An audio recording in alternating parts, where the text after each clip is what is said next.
জয় bomb বলে, জয় ভোলেনাথ, জয় শঙ্কর, জয় মহাদেব।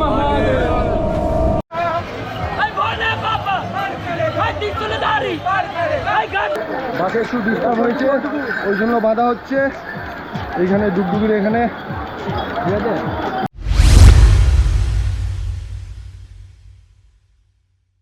শ্রাবণ মাস মানেই শিবের আরাধনার সময়। আমাদের পুরাণে সব ঘটনাগুলির মধ্যে সমুদ্র মন্থন হচ্ছে একটি গুরুত্বপূর্ণ ঘটনা। কথিত আছে সমুদ্র মন্থন এই শ্রাবণ মাসেই হয়েছিল। সমুদ্র মন্থনে উত্থিত হলাহল বিষ থেকে পৃথিবীকে রক্ষা করার জন্য মহাদেব স্বয়ং সেই বিষকে নিজ কণ্ঠে ধারণ করেছিল, আর তার প্রভাবে মহাদেবের কণ্ঠ হয়ে ওঠে নীল। আর সেই বিষের প্রভাবকে কম করতে স্বয়ং মহাদেবকে নানা রকম পবিত্র জল এবং গঙ্গা জল পান করানো হয়। তাই শ্রাবণ মাসের প্রতি সোমবার শিবের মাথায় জল ঢালে অনেকেই। নিজের সংসার ও সন্তানের মঙ্গল কামনায় শিবের পুজো চলে শ্রাবণ মাসভর। কথায় বলে দেবাদিদেব মহাদেব, তিনি সবার মনস্কামনা পূর্ণ করে। তাই লক্ষ লক্ষ মানুষ এই শ্রাবণ মাসে শেওড়াফুলি ঘাট থেকে গঙ্গায় স্নান করে পায়ে হেঁটে গঙ্গা জল নিয়ে যায় তারকেশ্বর মন্দিরে বাবার মাথায় ঢালতে। আজ থেকে 12-14 বছর আগে আমিও 5 বছর পর পর গিয়েছিলাম ছোট বাঁক কাঁধে নিয়ে শেওড়াফুলি থেকে তারকেশ্বর। আর তখন থেকেই ইচ্ছা ছিল যে একবার ডাক বোম নিয়ে তারকেশ্বর যাওয়ার। তাই ইচ্ছা ছিল বলেই এই বছর বাবা মহাদেব সেই ইচ্ছা পূরণ করে দিয়েছে। শ্রাবণ মাস পড়তেই আমরা 8টা ছেলে মিলে ঠিক করি যে শ্রাবণ মাসের দ্বিতীয় সপ্তাহে আমরা ডাক বোম বানিয়ে জল নিয়ে যাব তারকেশ্বরে।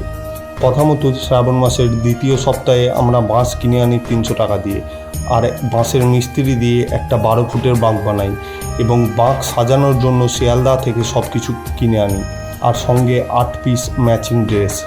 সব মিলিয়ে প্রায় 12-14 হাজার টাকার জিনিস লাগে বাঁকটি সাজানোর জন্য। শনিবার বিকাল থেকে রাত 12টা পর্যন্ত সেই বাঁকটি সাজিয়ে রেডি করি এবং রবিবার সকাল 9টার মধ্যে বেরিয়ে পড়ি।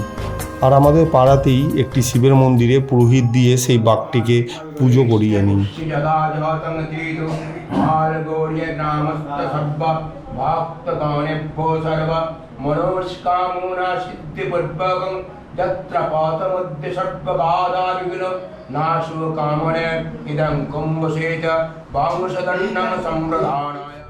এবং ট্রেনে করে বেরিয়ে যাই শেওড়াফুলি। আমরা ঠিক করেছিলাম শেওড়াফুলি নিমাইচন্দ্র ঘাট থেকে চান করে বাঁক নিয়ে হাঁটবো তারকেশ্বরের উদ্দেশ্যে, কিন্তু প্রচণ্ড ভিড় হওয়ার কারণে আমরা তার আগে একটি ঘাটে 8 জনার 80 টাকা দিয়ে টিকিট কেটে স্নান করে বাঁকটি ফুল দিয়ে সাজিয়ে ভালো করে ধূপ জ্বালিয়ে প্রণাম করে বেরিয়ে যাই তারকেশ্বরের উদ্দেশ্যে।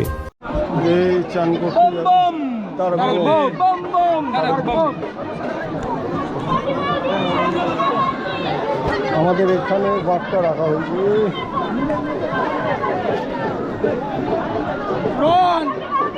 বাবার ডুগডুগি, জল, ঘুঙুর, বাঁক সব কিছু মিলিয়ে বাঁকটির ওজন প্রায় 60 কেজি মতো হয়ে গিয়েছিল।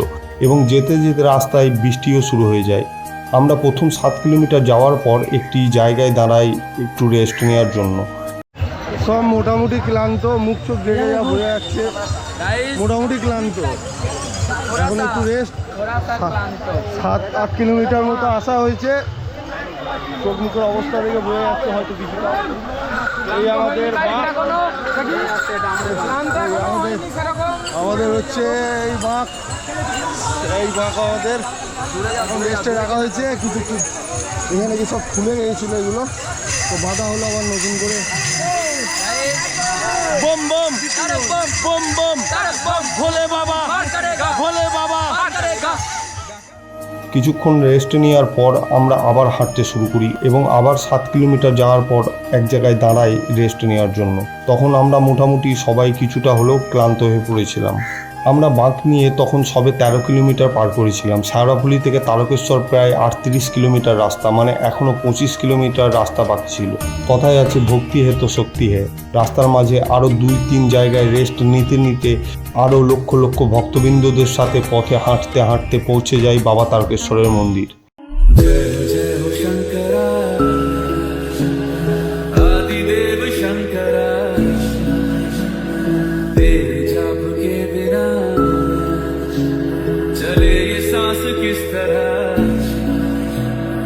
मेरा कर्म तू ही जान, क्या बुरा है क्या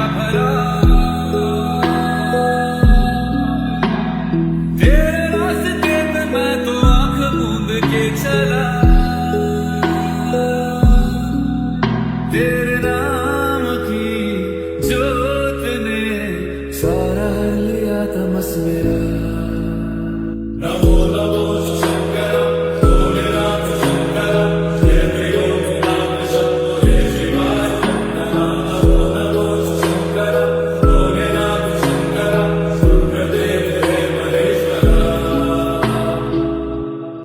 আমরা সারাফুলি থেকে জল নিয়ে রবিবার দুপুর 3টে নাগাদ হাঁটা শুরু করি এবং সোমবার সকাল 11টা বেজে যায় আমাদের তারকেশ্বর মন্দির পৌঁছাতে।